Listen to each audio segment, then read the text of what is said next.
hearing aid looks a little bootylicious. And I was like, did you just say that out loud? Hey guys, welcome back to the Dr. Cliff Show. I'm Cliff Olson, Doctor of Audiology and founder of Applied Hearing Solutions in Phoenix, Arizona. And I am joined today once again by my co-hosts, Dr. Rachael Cook and Dr. Kelsey Beck. Welcome back to the show. Thanks. So it's been a while since we've done one of these, but for good reason. Because we just happen to have probably one of the craziest hearing aid launches in the history of hearing aid launches. I guess I can't really say that technically because I've only been in this profession for about 12 years. You guys, what? 5 years? Yeah. No, more than that. It's been more than that. Yeah, I mean, if you're think including about when you school. started grad school. Yeah. So 2019 for me. So 2019 and 2017 for me. 2017, right? Yeah.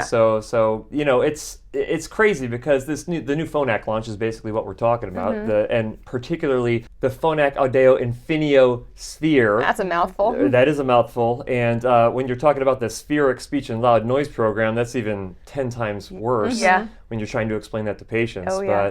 But it's been crazy. So in August of 2024 is when they released it up in Las Vegas, and I did a vlog video. If you guys want to check it out, I'll put that in the description below. But what has your guys' experience been with the new launch? Where to begin? I feel like the launch itself, a little bumpy. Okay. Yeah. And I mean that in terms of actually getting devices. There has been a way higher demand. And I say this again, grain of salt, knowing I've been in the profession for 5 years, 6 years now. Yeah. But that level of demand that I've seen for this particular hearing aid launch has been astronomically wild compared to all of the other ones that I have experienced to this point. And it's because of this new spheric speech and loud noise processing, their new AI chips, and all of the new things that they're doing with this technology. But the demand has been so high that I don't even think Phonak realized how high the demand for this would be, even though they had this huge launch party at the Sphere in Vegas, which, I mean, the marketing of that was genius. Whoever came up with that, honestly, so smart. But the demand has been so high that getting devices on time, I mean, for a long time, we were booking 3-4 weeks out because we just couldn't get our hands on devices. Not only that, but they did offer a wonderful color array. I think there's 11 choices when we finally get all of our choices. But I say that because right now we're down to 4. Because in order to keep up with all of the demand, they can't make their entire color lineup. So they, probably picked the 4 most popular colors historically. But also, there's a really pretty red one that several people are like, oh, I saw the red one online, I have to have that. I'm like, great, we might be waiting 6 months, might be a month. I mean, I have no idea. Yeah. They're like, well, I don't want to wait that long. So here are your 4 options. Yeah. Yeah, it's really been crazy. I mean, there's been other hearing aid launches that have been big, but if this hearing aid didn't actually give significantly better performance, in particular in background noise, you wouldn't be having providers telling their patients, you have to get this hearing aid. And there's also been audio samples out there, one of them, of course, in the review video that we did for the Infinio Sphere, that when you listen to it, you're like, that is a big deal. Yeah. And I've never heard an audio sample that was that distinct other than using a remote microphone accessory. Yeah. It truly does sound as close to, I would say, normal hearing as I've heard any other audio sample as it pertains to background noise for any other hearing aid launch. I mean, I know that you were talking about another company who recently, launched something new in their audio sample. While sounds significantly better, maybe not necessarily as natural sounding as this current one. Yeah, I think that we get fed a lot of marketing about these launches, and every single time from nearly every company across the board, this is going to be the greatest thing ever. No, this is going to be the greatest thing ever. No, this is going to be the greatest thing ever. And you kind of get numb to it in a way. Yeah. You're like, all right, show me the performance or get out of here. Yeah. But when you came back from the Sphere launch, this guy's a tough guy to break on the marketing because you're very tough on the products that you review. As you should be. As you should be, right? You came back from the launch and you were just like, you could not stop oh my gosh, we're so cool. You guys don't even understand. And you were going so fast. And I was like, whoa. Because if you say it, I'm instantly like, well, you're the one that's normally like, this is crap. This is garbage. Yeah. You're just hard on the products because we have to be. Yeah, because I know that whatever content we create and put out there online, it lives there forever. And if I say something's awesome when it's not awesome, it reflects poorly and then lose credibility. So it's just not worth it to lie about how good a product is. The moment that I knew that the Sphere Infinio was a game changer was when the battery ran out mid-evening because I was using the AI mode too much,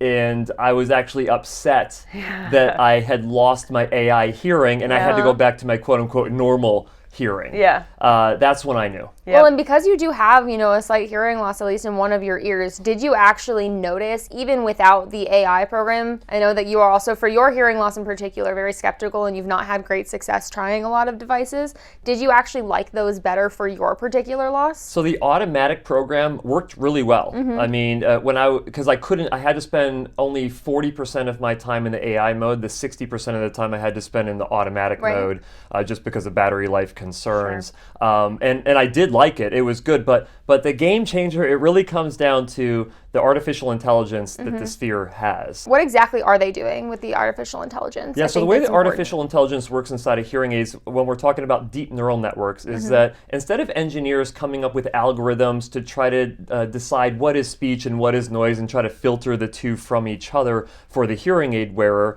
instead they build an artificial neural network, which is like an artificial human brain. So it's kind of like they're building a computer algorithm that instead of them telling it what to know, they're feeding it a bunch of information, and then that neural network learns on its own. And so you feed it enough sound samples, and in the case of Phonak, it was like 22 million different sound samples. So like, I don't know how many sounds exist in this planet, but feeding it a ton of sound samples to where it can actually learn the characteristics of speech and the characteristics of noise and music and all these other things, and then it's able to identify, once it hears a sound in the environment for the hearing aid wearer, it can say, oh, that's speech, that is not speech, I'm going to amplify this and not amplify that. And it does it more accurately than what a human being can do in terms of creating a program to do that separation. There's been artificial, or deep neural networks created before. We've been talking about Oticon creating a deep neural network. We just talked about Starkey coming out with its own deep neural network. Everyone at some point, and I somewhat predicted this, like I'm some kind of future teller, but I predicted this when Oticon released it like in 2021. I'm like, everyone's going to go to this. For sure. Like it makes too much sense. I feel like it's a natural trajectory of technology overall. Yeah. We're seeing it in every possible space. Hearing aids were just another technology space it was going to bleed into. But there's been other features that hearing aid manufacturers have come out with, and it's like, it's a flop. It doesn't really do anything. So everyone else is like, we're not going to do that then. Yeah, but that one good idea, we talk a lot too about like when Bluetooth was finally put in hearing aids in 2016, I believe, right? And that was the next big thing. This was that next big thing. Someone had that really great idea and saw how functional it was. You'd honestly be dumb not to hop on that train with everybody else. Well, it's kind of interesting because Phonak, going back to the Bluetooth discussion, is that made for iPhone hearing aids right around like 2014. It took Phonak 4 years to jump on the binaural Bluetooth streaming. So it was like 2018 with the release of the Marvel hearing aid, and it allowed people to connect with more devices than just Apple. So it was really like they put a lot of time and effort to make that a possibility, and they didn't kind of go the way of that. Well, let's just make what's easy. And do it made for iPhone. And again, because that too, from a business perspective, though, I mean, the made for iPhone technology left out Bluetooth for a large number of people, not necessarily even in just the US, but worldwide. I mean, Apple is really big here in the US as far as iPhones, but Samsung, Android, all of that outside the US is even bigger. So they really saw a huge gap in the market and said, you know what, we could do that, but this is also something that nobody else right now is doing that. So they took the same idea, filled a bigger gap, right? Absolutely. Now, they had to make the hearing aid with a second chip. So they have the Deep Sonic chip, which is completely dedicated to separating speech from background noise. They're putting out information in their white papers about 11 decibel signal-to-noise ratio improvement, which is huge. I mean, it's ridiculous.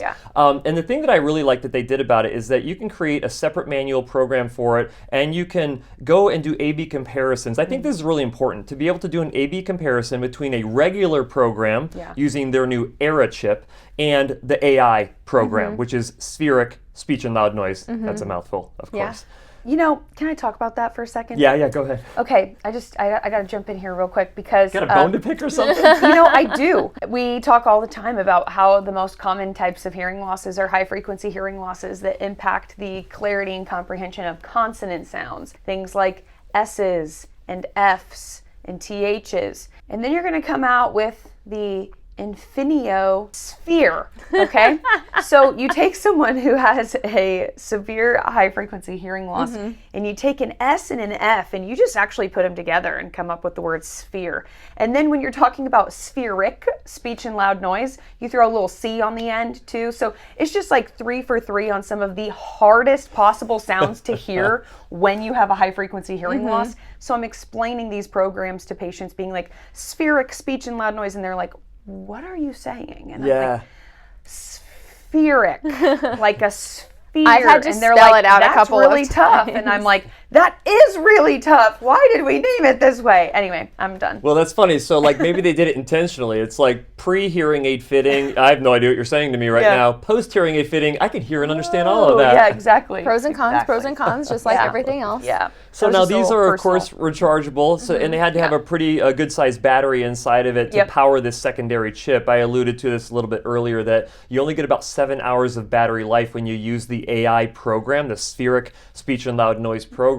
Like continuously. If you use it continuously. And there's safeguards inside of the programming software to make it kick out of that program after 3 hours. You can go back into it if you wanted to, but to make sure that someone doesn't just run out of their battery.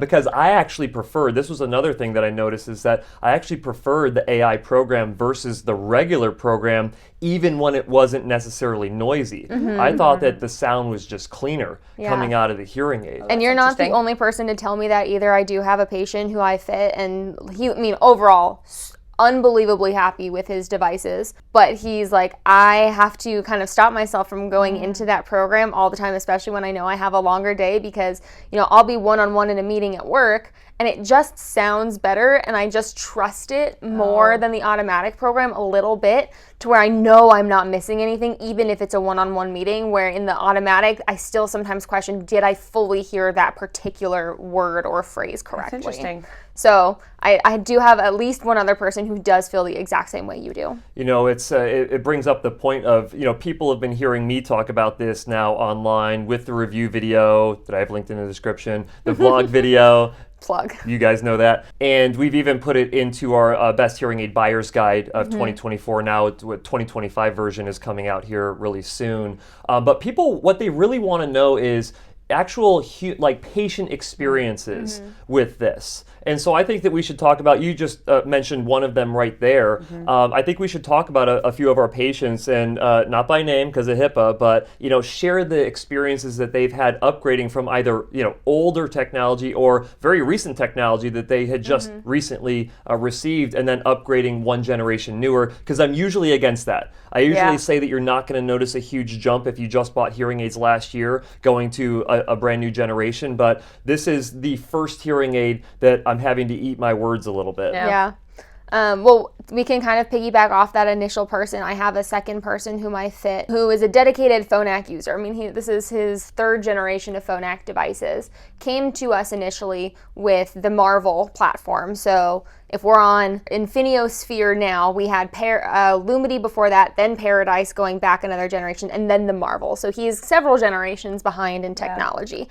And he is a complex case. I'm talking, we've got 3 different types of tinnitus that we're trying to treat. An asymmetric hearing loss with one ear significantly worse than the other. We've got, like 40% word understanding in that poorer ear and 100% in the other ear. And he just has gone through it. Lots of vertigo, dizziness problems, suspected Meniere's disease. It's a lot. Every single time I have seen him, and he actually started off as your patient, has kind of moved over to my schedule as I've become a provider as well. And, every time we've seen it's background noise, background noise, background noise. Even in quiet, I still feel like I'm missing stuff, but I can't go out to a restaurant with my family. So I'm like, hey, look, I just did a new hearing test for you. We've been talking about this for a long time. Phonak just released a brand new device. Now we're going to need to get you new custom ear molds because your current ones aren't going to transfer over. And, we have to go through a little bit of a fitting sequence. He was actually the first person I fit with the spheres. I'm like, I haven't actually fit anybody yet. I can't quantify what the benefit is going to be, but from everything that I have read, everything Dr. Olson has said, the reviews that we've done, I think that you're the perfect person to try this. He goes, I'm just going to have to trust you because I need something different. Great. Day 1, fit perfectly the exact same way to his prescription, just like his Marvel hearing aids were. We're sitting just in the office and I'm just going over some of the new features, and just someone walks behind the office door, just, chatting in the hallway, and he turns around and goes, I've never heard somebody behind me like that before. And so even just in the office, I hadn't done any customizing yet. We haven't really even, we're not even in that spheric program, and already night and day difference. He's come back now a couple of times, and we've made, a couple of, optimization choices, but really have not changed a whole lot. And he is blown away. He's hearing things he has never heard before. He's gone to restaurants a couple of times a month now with his family, still on the quieter side, but he goes in and he's like, I can have a full conversation with my entire family, people talking over one another. Like, I can actually just do that now. Wow. And it has been just night and day difference for him. And I'm so thrilled. That's awesome, especially with really difficult to treat hearing losses. Oh, yeah. To have a tool that you can make a significant jump in their ability to hear. Right. I have a patient who flies out from New York. Every time a new hearing aid comes out, he's like, Cliff, I got to schedule a time to fly out, get fit, go right back home same day. Yep. So he commits that time to come out and do that. And he upgrades every new generation. So he was just in the Lumity devices from last generation, had been wearing them since March or so. Really recently is when we got him upgraded to that. Doing better with those than what he was with the previous generation of tech. And he comes out, he gets fit, and then instantaneously, and this is something that doesn't really happen a whole lot, because when someone's in your office, fairly controlled environments, you put new hearing aids in their ears, you turn them on, you get them programmed, and it's like, oh, well, let's see how they work in the real world. We'll determine the benefit in the real world. And instantaneously, he's saying, well, I don't have to focus on you to understand what you're saying. And this is an individual with 0% word recognition. Yeah. 0%. I mean, he's quite, a cochlear quite implant. literally zero. Zero. He's a cochlear implant candidate. And I've told him this for 3 years now. You need to go get cochlear implants, and he's actually in the process of going through that. But he has one ear that we can still aid to some degree, because he actually has audible thresholds in that ear, but still 0% word recognition ability. And I had a follow-up with him, a remote follow-up with him, and he's like, this is amazing. I feel like I might not even need to get a cochlear implant now. And I'm like, well, hold on. You're like, whoa. Pause that really quickly. On that other ear, we definitely do. And he was thinking he could get a second device for his other ear, but I'm like, listen, I don't even have the ability to amplify up to the level to get audibility over there. And so he's like, well, I need to order a second one for my left ear, because I like spending all of my time in the spheric speech and loud noise program, because that's where I hear my absolute best. And when that battery runs out, I want to switch it to my backup so I can be charging one and just kind of alternating them and using them. But he also is an individual who has 7 Roger-Ons wirelessly tethered together, so he could have 7 people wearing independent microphones for him to actually get a dedicated remote microphone on everyone he actually wants to hear. I love it. What a great investment, though, in his hearing, right? So, we talk a lot about people, and their motivation to treat their hearing loss, and then we have, some individuals who, wait forever, and then there are other people who are like, I need every new piece because this is the only way I can function. And for a hearing aid, from one generation to another, to have such a stark contrast is really quite impressive.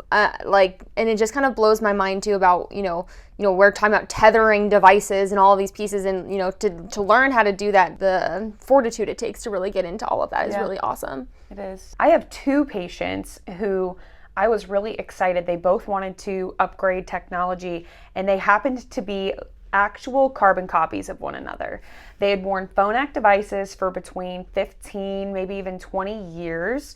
And they had been consistent Phonak users. They had very, very similar hearing loss thresholds, and they both very consistently used Roger devices as a part of their treatment lineup. And they both wanted to upgrade at the same time, and I just went, wow, this is going to be such a good experiment, because I'm so interested to see what one says versus what the other says in what are essentially the exact same situation. So I fit the first gentleman, and he had the chance to come back for his 1-week follow-up just right before the second gentleman was getting fit. And it was so interesting. He sat down and he was like, no notes.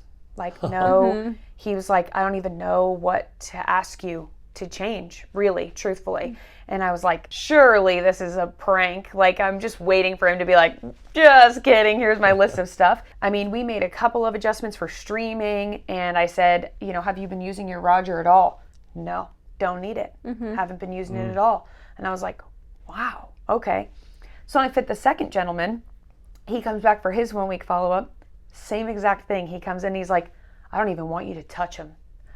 This is the best I have heard in so long. His wife came and they were talking about going to a barbecue restaurant, a really crowded barbecue restaurant, and talking about how that experience went. And my patient's saying, I heard everything. I heard literally everything. And his wife's going, I didn't. And she's like, that's the first time I ever felt like he had an advantage over me because of his hearing aids.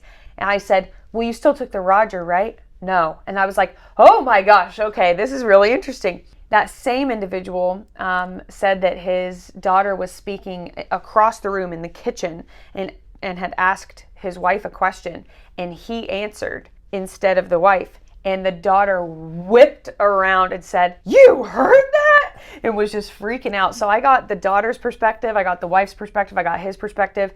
And it was just, again, they were like, no notes, don't touch anything. I don't even know how you could make it better than this. And I was like, oh, we're on to something. Well, we're on to something. This is actually the thing that bothers me, is because I've been preaching to people for years that it's like, listen, the tech doesn't matter. The provider matters. Yeah. Like, you got to get someone who follows best practices, reeler measurement, test box measures, still rings all true. of that. And it is still true, because they're probably getting this, even upper level of performance because we are also following best practices with the hearing aids. But I've told people that, if you go from one generation to the next generation, it's not going to be a huge jump. I followed best practices on your previous devices. I'm following best practices on these devices. So you essentially have an even comparison there. But when someone has that dramatic of an improvement with performance by just changing the hearing aids, adding AI, using that program, sometimes not even using the AI, it makes me start to question, like, maybe the tech does matter more than what I give it credit for. Yeah. I do think that there is something to that, particularly as tech gets better, right? Because, we have seen, just since I've started in the profession,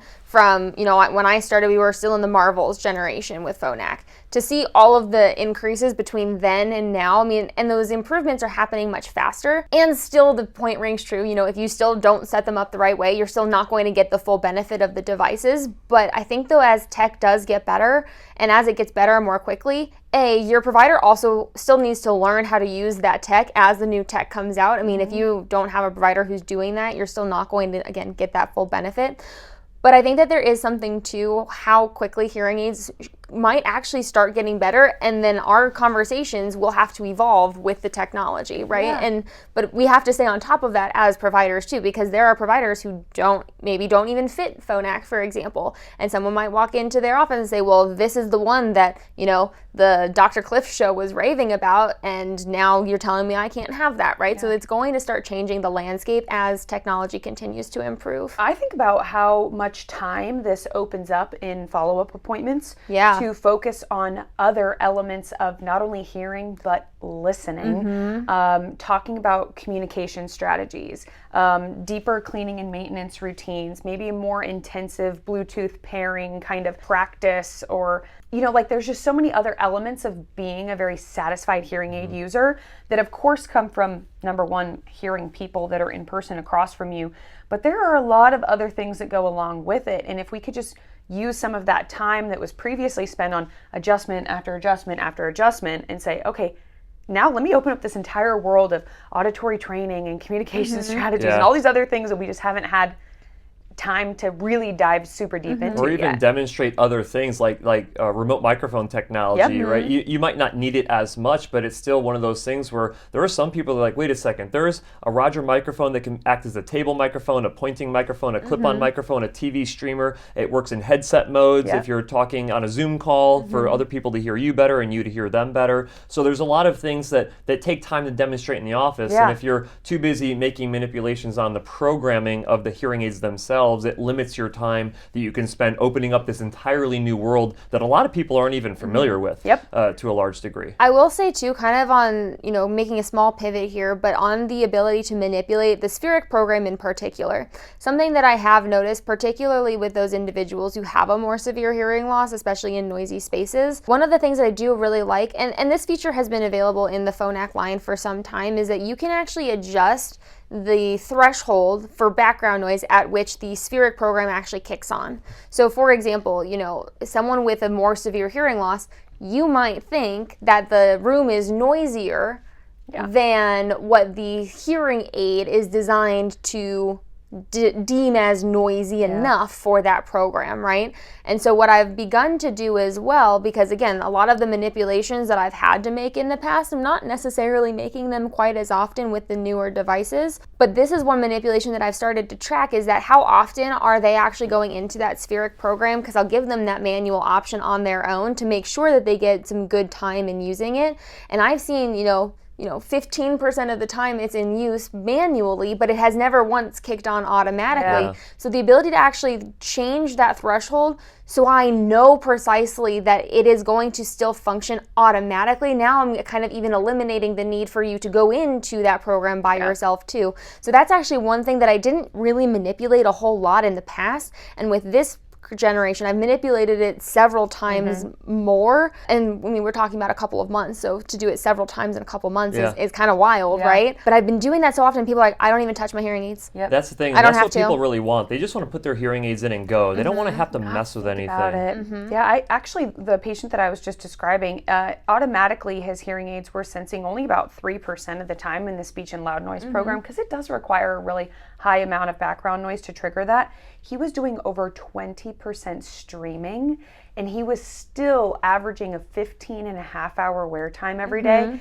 And he said when he put them on the charger at the end of the day, they still had a pretty significant amount of battery. And I was like, wow, okay. Well, they I think did. they're kind of concerned They about stepped that. up the game. Now, it made the size of the devices bigger to get a bigger battery in there, because the AI chews up so much. Streaming takes a lot of extra battery life.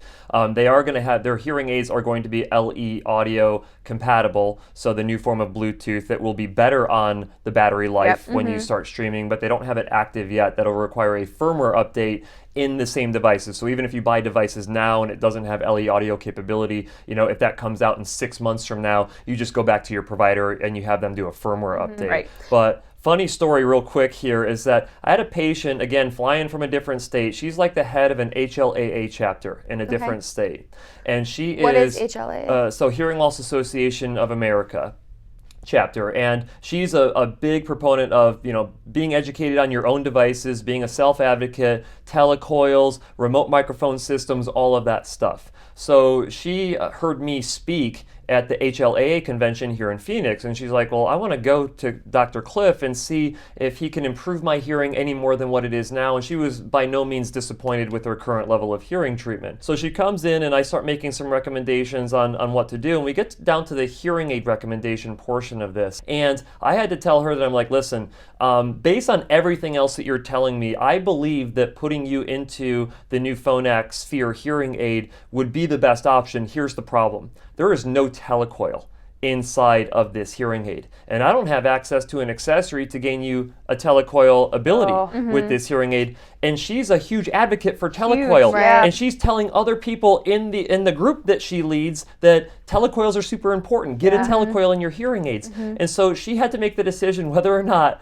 she was going to go with the Sphere hearing aid that uses the AI or go with a different hearing aid that uses a telecoil. And she chose the Sphere, and I didn't know how she was going to do, because I thought she was going to come back and be like, listen, I like it, but I really need the telecoil access. And now she's saying, I don't even need the telecoil when I go into certain venues that I previously would have needed the telecoil in. And we're not even using Auracast with the LE Audeo or anything like that yet. And then it got to the discussion of, she owned 3 Roger pens, but she wanted to upgrade to the Roger On. And she's like, Cliff, I'm not even upgrading it because I need it. I'm upgrading it because the people who come to the chapter meetings, I need to be able to show them how this remote microphone technology works and how cool it is and how beneficial it could be, but I don't even need it. And she has a difficult hearing loss to treat and treat well, but she's performing so good with these hearing aids that I think she's probably going to have to keep it secret that she doesn't have a telecoil from her members. Yeah.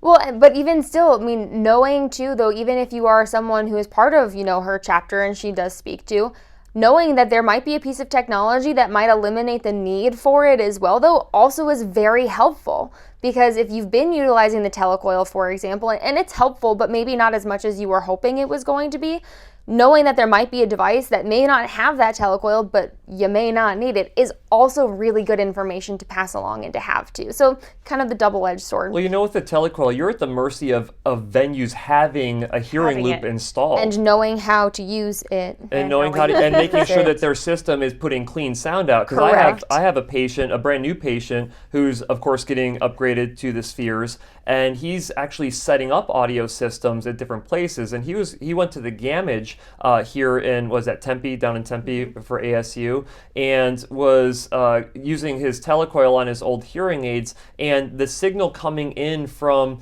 the venue was not clean. Yeah. And so no matter, even though he had a telecoil, had it set up right, he went to a different venue, it sounded great, but if the venue isn't putting out clean sound into their hearing loop, you're not going to get good quality sound. Yeah. And you're right, if the spheric speech and loud noise program, or just the hearing aid in general, functions so well inside of a public venue that you don't even need to activate a telecoil. Right. I mean, again, that's what people want. They want a hearing aid that just functions seamlessly, and I don't have to worry about it. Yeah. Exactly. Plus, the thought about not having the telecoil in the hearing aid was this idea that telecoil technology will coexist with for a time and then be outpaced by Orcast or LE audio.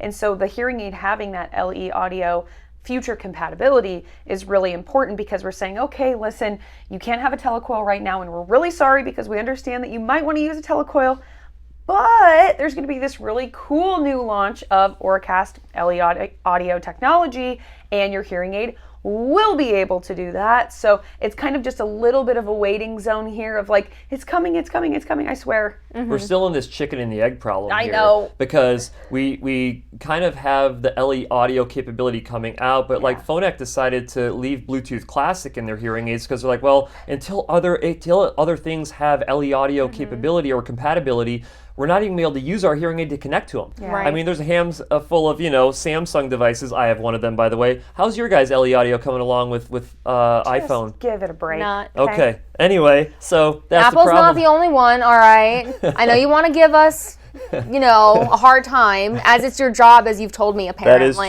That is true. What I noticed, too, about this conversation in particular is just how positive we all are. I think that there is just something really interesting about most of the conversations that, whether it's been on the podcast or, interpersonally in the office where we've, we really like this hearing aid, but like this is what we would change. Yeah. I think it's really interesting that there are very few things that, you mentioned that the battery size, for example, got bigger, which means that the hearing aid itself got bigger.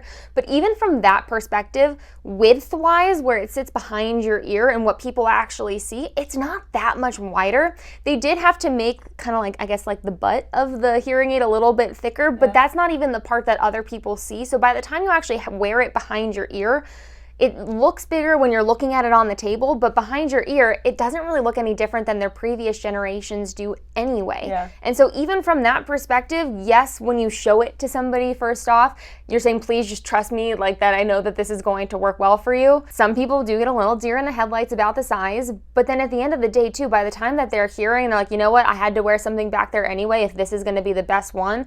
I mean, the fact that we have had so many positive things to say about it and that the cons are honestly on the smaller side is really very impressive for a tech launch. My biggest drawbacks have just been that I can't get my hands on them more consistently. Yeah. I want colors, and I want them now. Yeah. That red color when it comes out. Oh my gosh, it's really cute. It's like a Sedona kind of red, like very and deep. the rose-ish one that they did too. That's kind of like a rose pink It's almost funny type because of it's not thing. like a cheesy pink. No, like, it's not. It's like a very refined, sophisticated pink. I want them. Yes. I just want them. Like, can we just add, like, even if we just added one fun color to the lineup, just give us 5 colors and just pick one of the fun colors. Because so many people are like, oh, but are you sure it doesn't come in like a color? I'm like, it will, but I don't know give me when. brown first. Yeah, We need maybe brown first We for need the brown darker first, hair. and then red. Throw Fine. it in. I think we should talk about this a little bit more. I know we talked about like the supply-demand issues. Yeah. So the demand has been so astronomical. Yeah. So the amount of devices that Phonak will typically ship out to hearing care professionals in a quarter has been quadrupled. Yeah. In less than a quarter. Yeah. So like that's how many people want these hearing aids. You got people who probably like rob you to get your Sphere Infinio hearing Right. aids. But the Phonak had to make a couple sacrifices here. Yeah. So they're only releasing the top 2 technology levels because it takes more time to build out a whole portfolio of different tiers of technology. So they're bringing out only the top 2 tiers. Which isn't that non-traditional. There's other companies that always start with their top 2 tiers and then they'll introduce tiers later. Right. So Phonak generally doesn't do that, but in this case had to. They had to. And then it was the color sacrifice. It's like to change the production line to do multiple different colors, they just couldn't do it. And here's the thing, a lot of clinics, us included, did huge bulk buys of these hearing aids because we just knew, especially everyone who went to the launch and experienced it, they're like, okay, this is going to be huge. Yeah. We all ordered a ton of hearing aids at the beginning, and it put them behind right away. And we probably are at the point where we could be ordering bulk buys every other week of these hearing aids. And they're like, okay, we're not doing bulk buys anymore because they just can't keep up with demand. So they're just now we have to go in and place individual orders for every single patient, and it's just I don't taking remember the longer. last time you did that, honestly. Yeah, no, I'm like, how do I do this again? No, seriously. I don't remember. Yeah. And when we're doing these like bulk purchases, it doesn't mean that every single person that comes into our doors is being fit with that product. Of course, there is still a very comprehensive evaluation that's done, trying to determine between hearing loss, lifestyle, needs, goals, what is the most appropriate hearing aid for you. So I don't want anybody to think that we'll just automatically put every single person that walks in the door into spheres, because that's just simply not true.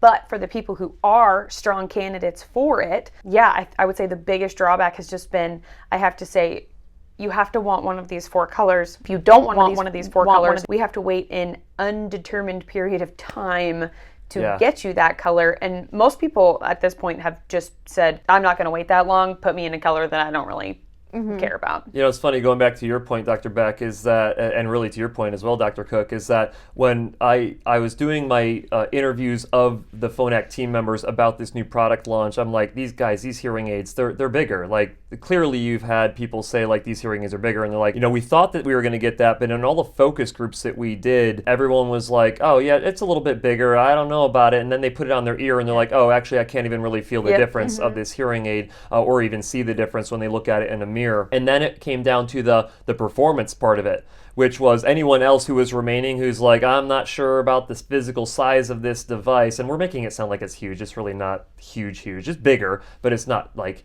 a 1980 BTE hearing aid. But everyone else was like, okay, performance trumps the looks of a hearing aid. If I can hear like this, I don't give a crap what it looks like. I'm going to wear that. I had an over 70-year-old patient refer to the hearing aid as bootylicious. Ooh, booty. That's going to be in a short. That's awesome. Oh, okay. Did she start singing that? Like the, No, this was the a guy. bootylicious? Wait, it was my a dude. God. The guy, and he goes, oh, that hearing aid looks a little bootylicious. And I was like, did you just say that out loud? And I was like, I don't know that I would have been able to keep it together. I didn't. I mean, luckily with most of my patients, we're very professional, but we have a lot of fun in our room for sure. So That's I thought awesome. that was hilarious. And Especially with a guy who's willing to throw out the word bootylicious at an appointment with his doctor. oh my gosh. So, I love that. So one thing that you were talking about was, yes, we always make sure that we recommend the most appropriate hearing aid for the patient. But the thing that I love that's changing right now is that there's enough information online. I guess I'm trying to pat myself on the back here, but where individuals can actually be more educated on their own to understand differences between different technologies, and then be able to come in and say, hey, listen, I'm advocating for myself here. Based on everything that I've learned about all the tech that's available right now, I believe that this hearing aid is the thing that I've been needing. And so if they come in and do that, unless we have a reason to be like, no, clearly that is not the right hearing aid for you for XYZ reason, you end up putting them in the tech that they're helping us to identify what's most appropriate for them, and they're not having to rely 100% on their hearing care professional to tell them what's right for them. I also think what's really interesting about those conversations too, because I've had a couple people come in, this is the one I want, similar to that. I think, with all the things that I've read, this sounds the most like enticing to me. Helps me, of course, understand kind of what their value is, like what is their goal with this particular thing. And what I always tell them too is especially when they first sit down and tell me this information, great, this will absolutely be on like the top of my, radar as I'm going through today's evaluation. If I think that there's something that's more appropriate for you, I will also tell you that. And still, at the end of the day, if it's most important for you to get to try this technology because you just won't be able to forget about it, we absolutely can start there. But if we're not getting the results, do you trust me to take you into something else? And, you know, inevitably they all say yes, right? And so again, it also like helps to build a little bit of trust too, that like, yes, I value precisely what it is that you want. And two, if we're not getting that result, just know that I have other ideas in my back pocket. So please don't get discouraged as well. Well, I think to kind of wrap it all up, obviously this hearing aid has been, and I hate to say it because it sounds so cheesy, but it's been revolutionary. Like we've never seen anything like this. I'm sure that other providers who've been in the profession for 30 years are like, oh, this reminds me of this launch that went absolutely crazy and everybody wanted this hearing aid, right? But for our generation, this is clearly the hearing aid that's made the biggest splash. And we just got done, I think even the last episode of the Dr. Cliff show that we recorded, we were actually giving Phonak a hard time. We were complaining like about some of the dumbest features ever created in hearing aids. It's not going to change, though. Here's the deal. If you come out with something dumb, we're going to talk about it. That's true. That's true. Even if we love 90% of what it is that you've done, we will still talk about it. Yeah, you know, and we complained heavily about, you know, the charger and how it's difficult to fit ear molds into it. Which they still haven't fixed with this generation. Which they still haven't fixed, so it's not perfect. They don't have the telecoil inside of it, or at least a telecoil option. There's no disposable battery option for some people who can still manage to finagle their way into a disposable battery package after this Reese's Law. That'll be another rant for another day. Another rant for another day. I think we should spend a lot of time thinking about what are the things that we truly don't like about this hearing aid, and we can do a whole episode potentially about that, but definitely the pros outweigh the cons here so far. 100%. Big time. Awesome. Well, hey, thank you so much for joining again today, guys. If you like this episode, make sure that you hit the like button. If you are not subscribed to the channel with notifications on, go ahead and do that as well. And if you are interested in the Phonak, Audeo, Sphere, Infinio hearing aids, make sure to reach out to your hearing care professional. I'm sure that they'll hook you up with a set. Take care, and we'll see you next time.